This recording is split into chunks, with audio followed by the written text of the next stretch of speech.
What you need in the building. I'm what you need. You watch my channel. If you like what you're seeing, you can like, share, subscribe, and you can also donate via PayPal. The link is in the description, and I may put the link in the chat.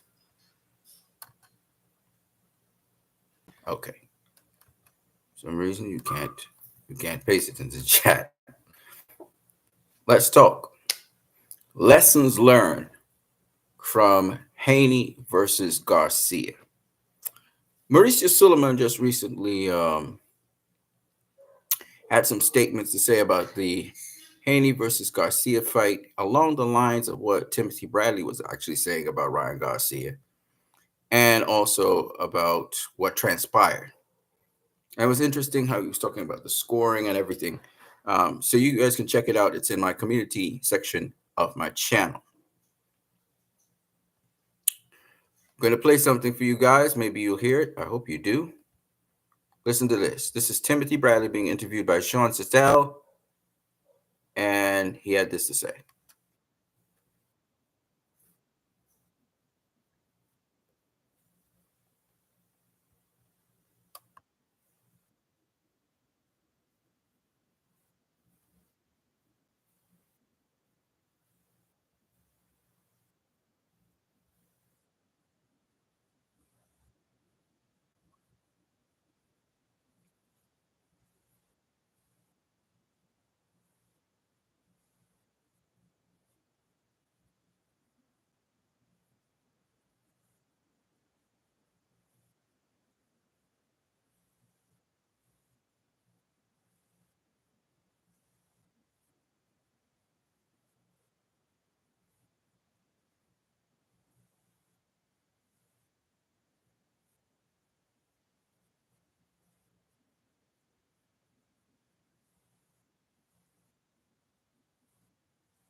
Okay.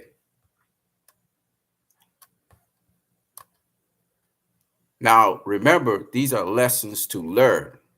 What has happened has happened. Okay? What has happened has happened. That was not going to change. We're not making excuses now. We're talking about lessons to learn. I want you guys to listen to Paulie Malignaggi.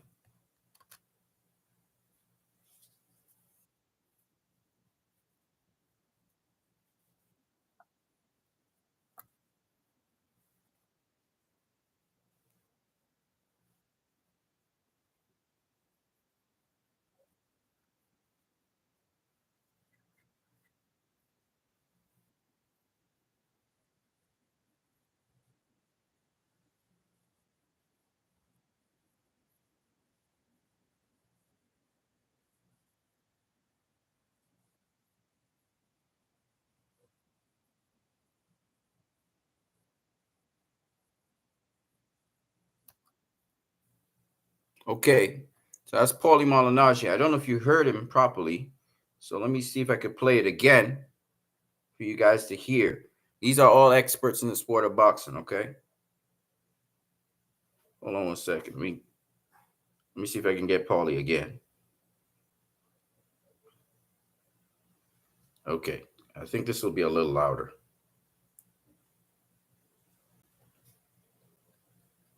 Shh. Fuck, man. Keep in mind one thing. Keep in mind one thing here. It's a great Ryan Garcia tonight, but Javante Davis and Devin Haney treated Ryan Garcia two different ways. Javante Davis, the fight was at 135 with a rehydration clause. At 140 pounds, Devin Haney for Ryan Garcia showed up 3 pounds overweight and no rehydration clause. It's a big difference, guys. Okay, don't ever forget that. It's a big difference. I know that. Okay, I was Paulie stressing on that. And just to make the point even clearer, I'm going to go to Antonio Tarver. Tarver's takes. See if I can find him here.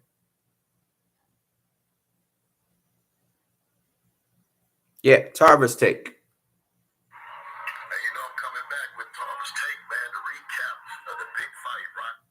Okay, somewhere around here he talks about. Because it really didn't look like he did, technically anything out of the ordinary. You know what I'm saying? So I believe, both of these fighters still have room to improve significantly. So, I think for both of these fighters, their next, move has to be their best move. And what decisions will they make, to make sure that they equip themselves, to move on and continue to improve and win fights like this. So, Devin Haney back to the drawing board, but still champion, and Ryan Garcia still in search of his first world title. There you have it. You've been listening to Talks Take Live. I'll be back, though, later in the week, so don't miss it. I'll give you the total recap and what I thought the real difference maker in that fight was, and I believe it was those 3.5 pounds. Until the next time, stay tuned. So once again, Antonio Tarver is talking about weight. Now, why is What You Need saying this? Let me tell you where the Haneys, they dropped the ball. And I'm going to tell y'all why they shouldn't make that mistake again. And this is a lesson that's a painful lesson to learn, but it's a lesson that the Haneys need to learn. And not just the Haneys, but anybody coming up in the sport of boxing who's going to be in competition, you need to be savvy to this. Paulie Malignaggi talked about weight. Timothy Bradley talked about weight. Antonio Tarver talked about weight. And several other professional fighters talked about weight. Now, Greg Hackett, he thought weight wasn't an issue in this fight. I talked about weight in my last stream, okay? But that's not the lesson to learn. Here's the lesson to learn. Here's the take-home lesson to learn. Devin Haney and Bill Haney believe in fighting in true weight classes. So they don't believe in catch weights. They don't believe in rehydration clauses. But in this case, where there's a violation of the weight class, there are weight classes for a reason. The difference in this particular case, and this should be noted for sanctioning bodies and boxers and management, promotional companies, and so on, should get up to speed with this. When there is a fight where two fighters are contractually bound by a weight, that is, this fight was supposed to be a super lightweight fight. It was not supposed to be anything else. It was a championship fight. And so the both fighters were contractually consigned to fight at no higher than 140 pounds when they weigh in. When that contract is violated, it is not enough for the violator to be fined, but because that violator could blow up to tremendous masses because they did not make the weight, they must also be contractually bound to a rehydration clause. Let me say it again. The Haneys were not wrong to let the fight continue since Ryan violated the contract, which was to come in at 140 pounds. But in the case of Ryan Garcia, who was looking to exploit the system and get a clear advantage that violates the weight class, there must be a stipulated rehydration weight. Sanctioning bodies, the IBF already has one, but sanctioning bodies should penalize that person and make sure there's a limit at which that person can come in on fight night. If you don't want to do the hard work to get down to 140 pounds or whatever the weight class is, then you will be penalized by restricting your top end, what you can rehydrate back to. And we could use the IBF as an example. Therefore, Ryan Garcia could hydrate no further than 10 pounds above the required weight class. He would have to come in the morning and weigh in at 150 pounds. Or you can give him a leeway between 10 and 15 pounds. So you have to come in and weigh in at 110 to, come in and weigh in at 150 to 155 pounds. That's what they need to do, so that Ryan Garcia does not have a clear advantage in the fight, which he had.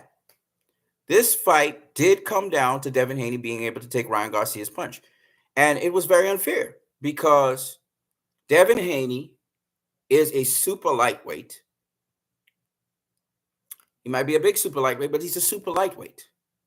And he never got the opportunity to prepare for Ryan Garcia, who came in as a welterweight with welterweight power. He never got that opportunity because at the last minute, Ryan Garcia pulled this stunt.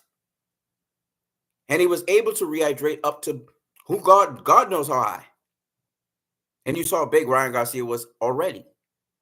So he was able to rehydrate up to whatever, which gave him an unfair advantage in terms of strength, power, in terms of, Just Gay says, salute, brother. Nice work Saturday. Thank you very much. I'm talking about lessons learned right now. And where a rehydration clause should be either administered by the sanctioning body or by the parties involved. And I will tell you why, Just Gay. Because when somebody violates the rules intentionally to get an advantage, something must be there to check them on that matter. Ryan Garcia bent the rules. In fact, he broke the rules in order to get an unfair advantage in terms of power, strength, and size, of which all three he used in the fight. He used his size to press down on Devin Haney's neck. He used his strength to clinch Devin Haney. And he used his incredible mass to generate more power than he would normally have at 140 pounds if he had to go through those 3-pound limit, because he had a lot more strength, because he did not have to compress down to 140 pounds, which would have been brutal on him. So the way to check that, and this goes to the sanctioning bodies in boxing, this goes to the to make the playing field level, is to have a rehydration clause in the event that a person misses weight. This is for Devin Haney and the Haneys. This is for anybody in boxing. You need to have that in the contracts. This is where you rein in somebody who is looking to exploit the system. Ryan Garcia told everyone he purposefully came in at 143 pounds. So he exploited the system. There was a loophole and he exploited it. So he came in he weighed in as a welterweight. He weighed in on the scales as a welterweight. So we have a junior welterweight fighting a welterweight in what should have been a junior welterweight matchup, which is very unfair. And it is not not level playing field. It was a cheat in a way, a legal cheat, but it's a cheat. Why did Ryan Garcia seem to have all this punching power? It's because he had extra weight behind his power. He had an unfair advantage. The playing field was not level. Clearly, Devin Haney can take a punch, but when he was not prepared for somebody that powerful and that big. If Ryan Garcia was the same size as Devin Haney at 140, this would have been a different fight. Devin Haney did not prepare for somebody that big because he didn't have time to prepare. Ryan Garcia pulled this stunt last minute. And there was no check and balance for the top end of Ryan Garcia's rehydration. They did not put a rehydration clause in place, neither the sanctioning body nor the promotional companies. If someone comes in and misses weight, it is not enough. It is not enough, especially in a championship bout. It is not enough to fine them. This could be life or death for somebody. Somebody can get killed in the ring as a result of this. I remember an incident way back when, and it was the WBC again, and WBC still has not done anything to rectify the situation with Jose Luis Castillo and Diego Corrales. As you guys know, Diego Corrales and Jose Luis Castillo fought the first time, and it was life and death. And in the end, Diego Corrales knocked out Jose Luis Castillo. In the rematch, they were supposed to go again at a contracted weight of 135 pounds. Castillo missed weight by as much as, let me see if I can find it for you guys. Hold on a second. I want to get the exact weight that Castillo weighed in at.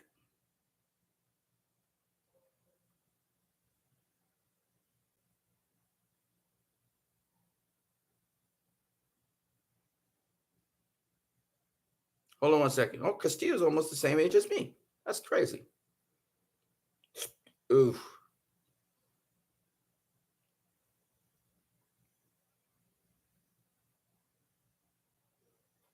Okay. Oh, shit.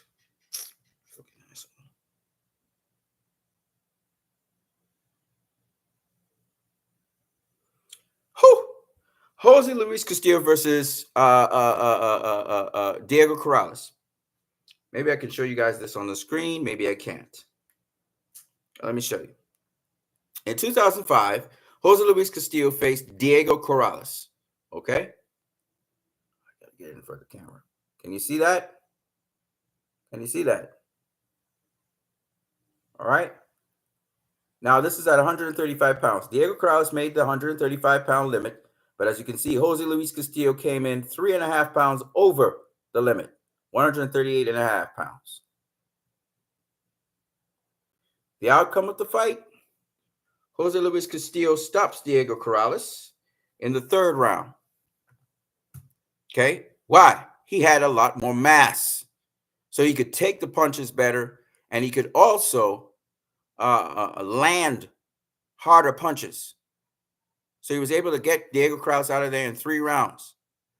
It's an unfair advantage because not because Jose Luis Castillo came officially at 3.5 pounds over the weight limit, but because he ballooned up to a much bigger mass than Diego Corrales, still carrying his power and so on, so that the playing field is not level. So there must be, whether the sanctioning bodies need to make sure that this rule is in place, or contractually, they need to have this rule in place so people will not exploit it like how Ryan Garcia did and Diego and Jose Luis Castillo did. They must have a rehydration. If you don't want to make the weight, then 10 to 15 pounds over the weight, your limit should be 15 pounds over the weight. So if you come in, let's say you come in 143 like Ryan did, or 138.5, pounds, then you should not be allowed to balloon up to 170 pounds, 180 pounds. No. 15 pounds over 140 is 155. You come in there 155, it's going to sap you because you have to weigh in 155 pounds the morning of the fight. Then you can rehydrate. Now it pulls some energy from you because now you have to go overnight and make sure you keep weight within a certain limit. And that is how you do it. That's how you bring down. I'm not saying that you start a fight with a stipulated rehydration clause, but if somebody violates the contract, if somebody violates the weight limit, you should have a rehydration clause in place so that they cannot exploit the system and be a weight bully. Because Ryan Garcia was basically a weight bully. That is why he hurt Devin Haney so much, because there was no regulation on how high he could go. So Ryan Garcia was in the best possible situation he could. And Devin Haney, in the meantime, is weight drained because he's compromised. So what Tank did to Ryan, Ryan did to Devin Haney, but he did it illegally because he didn't even fulfill the contract. Tank had it in the contract, so Ryan had to keep the contract. Ryan violated the contract and was rewarded for violating a contract. And we can't have that in the system. So we need to have the sanctioning bodies or people who make contracts. If somebody violates the contract, you should penalize them by making sure there is a rehydration weight. And it will hurt them if they have to come in, let's say it's 140 pounds. You got to come in then 10 pounds over the limit. Should be even 10 pounds over the limit. They should do 10 pounds over the limit. That compromised them a lot because now they can't even balloon up to a certain mass. They only can come in at 150. Okay? At max 155. Now they're compromised because they should have made weight. That's the way to do it so that their plans backfire if they don't make weight. Just K says, salute, brother. Nice work Saturday. Just K says, agreed. But why didn't Team Haney reject the fight after Garcia missed weight? No. You can't do that. There's millions and millions and millions of dollars on the line. You can't reject the fight. This is what would have happened. And Timothy Bradley just spoke on it. You weren't listening? Timothy Bradley said the Haneys couldn't reject the fight because it would look like they're ducking out the fight at the last minute. It would look bad. And then all the promotional monies and so on. So that's not a solution to the problem. Just Gage says, yep, Corrales and Castillo too was insane. Castillo was like 140. No, Castillo was much more than that, my friend. Go look it over. Castillo was weighing almost 150 pounds when he fought Diego Corrales. Castillo was on fight night, he was huge. But my point being, there needs to be if somebody violates the rules in order to prevent somebody from intentionally exploiting the system like Ryan did, there must be a rehydration clause. Penalize them. Now they have to go through a fighting 155 pounds. You know, Ryan Garcia was like 170, 175. You know, he was somewhere up there. So if he has to fight at 155, now he's compromised his power by not making weight. So one way or the other, you got to get him so that they fall in line. Otherwise, you'll get more of these things happening. And this is just a lesson learned that Bill Haney and Devin Haney and they need to get sharp too. I think that was a big point in the fight because Devin, you know, Ryan's punches were really moving Devin, and that was because Ryan was just so big. And he trained for this, and he worked for this. So there needs to be that put in place. Now, there's another, I said lessons learned. I didn't say lesson learned, lessons learned. The second thing I think, and that was very vile because Ryan could have killed Devin. You know, Devin could have gotten hurt really, really bad in that fight. The next lesson to learn from Haney versus Garcia is one that nobody spoke about, so I'm going to speak about it. Ryan Garcia tried to do misdirection. Nothing's wrong with that.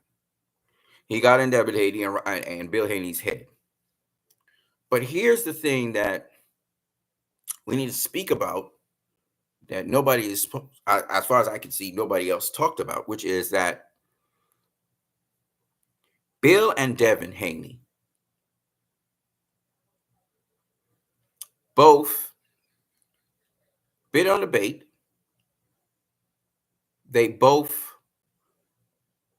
formulated a game plan, which even though they didn't underestimate Ryan Garcia, he still got into their heads, and they formulated a game plan, which was sort of working. But here's the thing: in boxing, you have to stay focused. I remember commenting in a stream the fact that Bill was talking about everybody else at a certain point in time, and he wasn't perfectly focused on Ryan Garcia. And he was indulging. You're speaking about, I believe he was talking about Tank. He was talking about he was talking about Mateus and a bunch of other people, and he wasn't really focusing his sights and with Dev on Ryan. And I said something to the effect that he needs to, Bill need to just stay on topic, and just stay focused on Ryan. Ryan's your target. That's the thing, and talk about the fight. Don't talk about nothing else. The other prospects, and I know Bill's the trainer. Devin was focused on Ryan, but Bill, even though being the trainer, you got to stay focused too on what you're doing with it. You can't be talking about what's down the road. We as fans could do that, but you can't do that. And I felt like there was a lack of focus by Ryan was able to create this chaotic environment where Bill was sort of focused on other fights and other things and not fully focused on the Garcia fight. You know, Ryan started this off by he was starting to talk about the chill ran. He was talking about all kinds of shit that had nothing to do with the fight. And then Dev started going off on a tangent with Shakur. And so you got to stay focused, ladies and gentlemen. If you look at Floyd Mayweather, when you ask him questions that have nothing to do with his fight, and they always used to try and get him to talk about Pacquiao or talk about some other fighter, right? Shane Mosley or something. When Floyd didn't have Shane Mosley to face, he had Marcus. And Floyd would always keep it focused back on Marquez. He ain't talking about no other fights. He's talking only about the fight that he has in front of him. When you have a fight in front of you, you ain't talking about nobody else. Now, you could, when you don't have a fight in front of you, you can talk about whoever because you don't have no focus. And I felt like they still wasn't as focused as they should have been, especially the trainer. Your focus is this guy. You focus on this guy. You got to get past this guy, and that's it. And I felt like they still wasn't as focused. That's why they were able to be goaded down the path that they went. So a note to trainers and to fighters: you got to stay focused on the task at hand. And you got to remember, you see, they were trying to outdo Tank, so they were trying to get Ryan stopped. But you just got to try and get the W. I remember in an interview, I think it was Devin Haney being interviewed by those two Philly guys. They were saying, bro, it's just about getting the win. Just try and get the win, bro. Don't worry about, trying to knock out Ryan, all that. Just try and get the win. And I feel like they, in trying to impress or in trying to do something spectacular, they sort of lost focus of what they needed to do. Focus. You got to stay focused in this game. You can't, and it showed. Devin talked about mental lapses where he lapsed and he got hit with the left hook. It showed he kind of unraveled and he didn't, even after he got knocked down. They were saying that fighting hurt is very difficult. I don't disagree with that, but Dev was doing quite a good job after he was hurt in round 1. He was doing a very good job. He was sticking with the jab, and the jab was giving him the results he needed. In round 7, he got dropped, and after that, he lost his focus. He was just trying to throw the right hand and the left hook. That was his main 2 weapons he was trying to get back to. And he lost his focus. He didn't set up nothing with the jab. And, the jab, as I said before, gives you your range and everything. And he had a lot of skill. He knew how to deliver the right hand many different ways, but Ryan could see it. And so the thing that Devin, while Ryan's kind of limited, right? Ryan throws a lot of combinations, but he mostly throws uppercuts. He kind of double jabs and he comes with the hook off the jab, those kinds of things. Ryan didn't do nothing really that he didn't do before. The thing about Ryan was he was more composed. He was kind of trying to set up traps, even though he didn't really set up no traps. He just kind of just launched into a retaliate what the hell retaliatory attack. That's what he was mostly doing. And Devin sort of, I don't know if he went back into his past, but he sort of abandoned a lot of the fundamental principles. They was and showed a lack of focus. And even the most focused person, if you can get in their heads mentally, you can kind of unravel them so they're not as focused.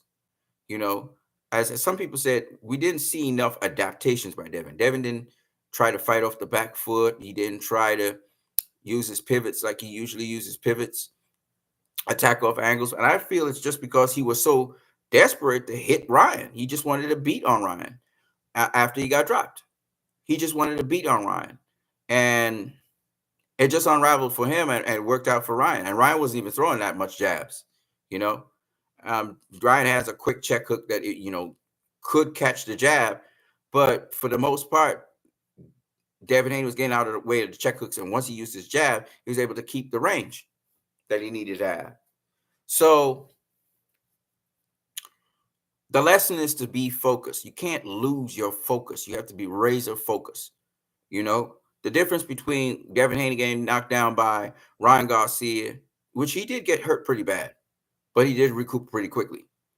And Andre Ward getting knocked down by Sergey Kovalev was Andre Ward, besides being a dog, he still was using, he was trying to figure out what he needed to do. And once he found out what he needed to do, he really started to execute because he was focused.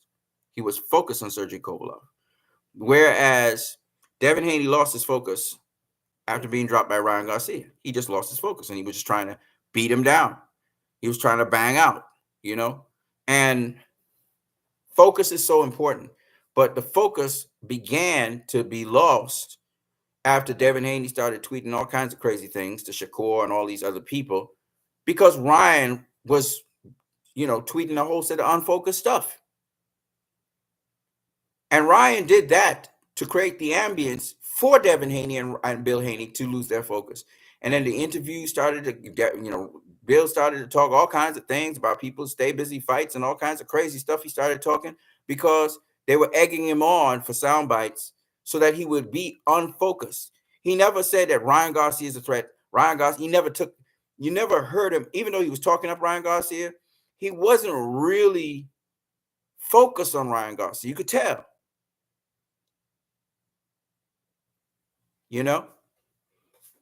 And so they lost their focus.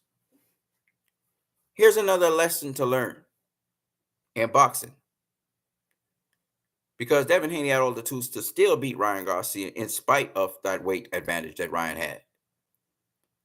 Ryan was pressing down his head. Ryan was clinching him up, locking him up how he wanted. But here's another lesson to learn in boxing. This one's the obvious one. Don't talk what you can't back up. Even if you put in the work, don't talk crazy if you really don't have the work behind you, because you could believe how much you want to believe in that thing. If it's not backed up by actual practical work, don't say it. Don't say it. Ryan talked crazy. Raleigh talked crazy. Right? Teal talks crazy. Tyson Fury talks crazy. There's method to their madness, but they talk crazy. But they don't always back up what they say. Tyson Fury is going to be facing Alexander Usyk, and Tyson Fury, all these guys, let me tell you what their trick is. Ryan's trick was to try and create unfocused environment. That's how he planned to mess with Devin Haney and Bill Haney. Tyson Fury's trick is the same thing. They behave like schizos. They do all kinds of drama.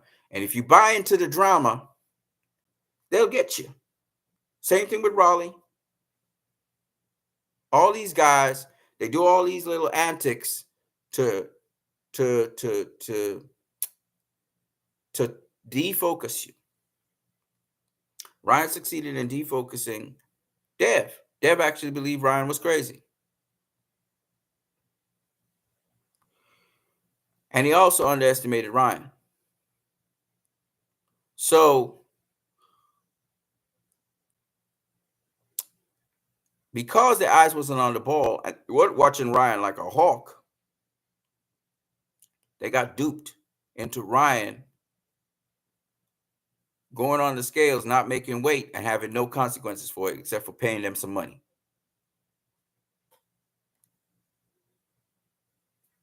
And in addition to that, he got into their heads so that Dev's game plan uh,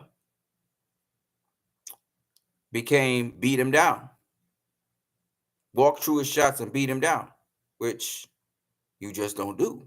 It's with a guy that can hit like that. And he got size, weight, height on you. You know, he's quick himself. The other thing is, and this is a good lesson to learn. So don't talk what you can't back up. Don't talk what you can't back up.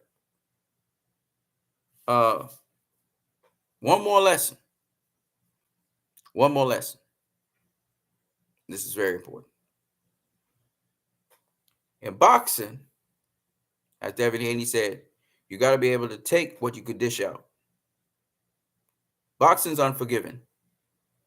People are not going to look at the circumstances under which a fight happened. They're just going to look and see, oh, this guy win, this guy lost.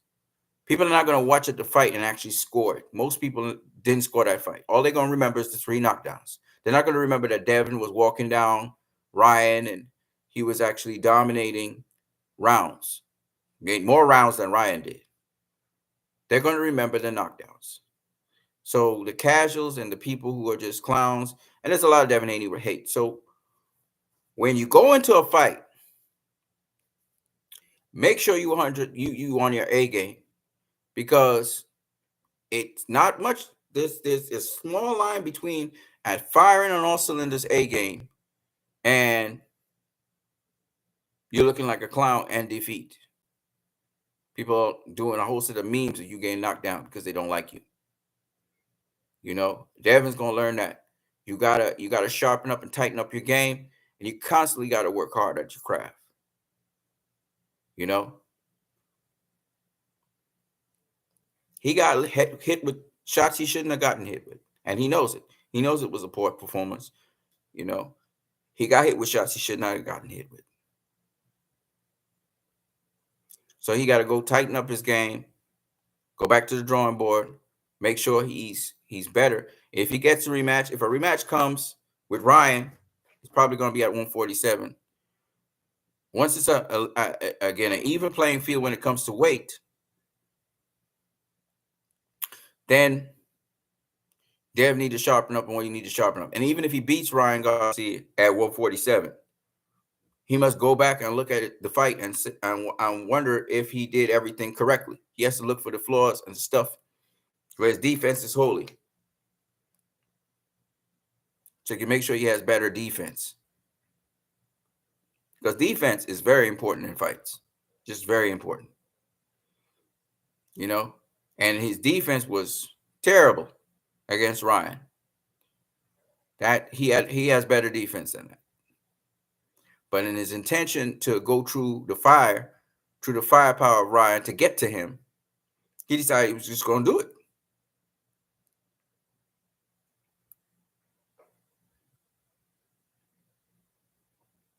So, these are the learning things. One, if somebody is missing weight, there needs to be a penalty for that. Two, got to be focused. Can't be all over the place. All those sound bites of Bill talking all kinds of crazy stuff, and even Devin. You can't be all over the place. Don't underestimate your opponent. Respect them. 3,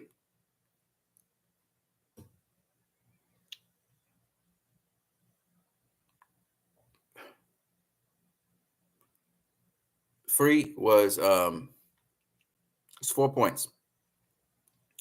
3 was make sure that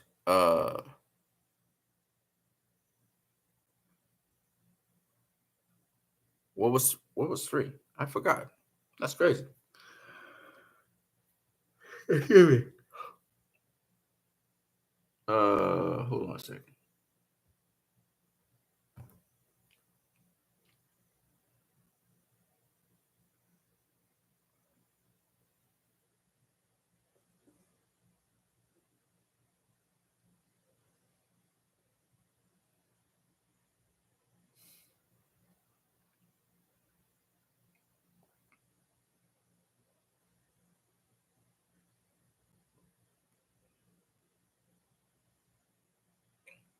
Yeah, Deb actually believed Ryan was crazy,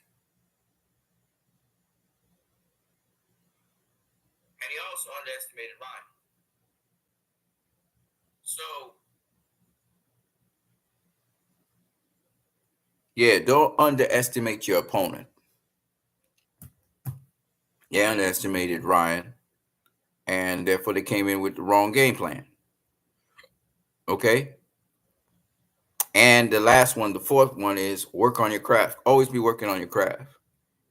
Even if you're dominating people, keep working on your craft to make sure that you got your defense proper. So those are the four things. I'm what you need. You've been watching my channel. If you like what you've seen, don't forget you can like, share, subscribe, and you can donate via PayPal. The link is in the description of the stream. I'm gonna catch you guys later. I just thought I would share that with you guys. Anybody else want to uh, uh, say anything? We got roughly 12 seconds.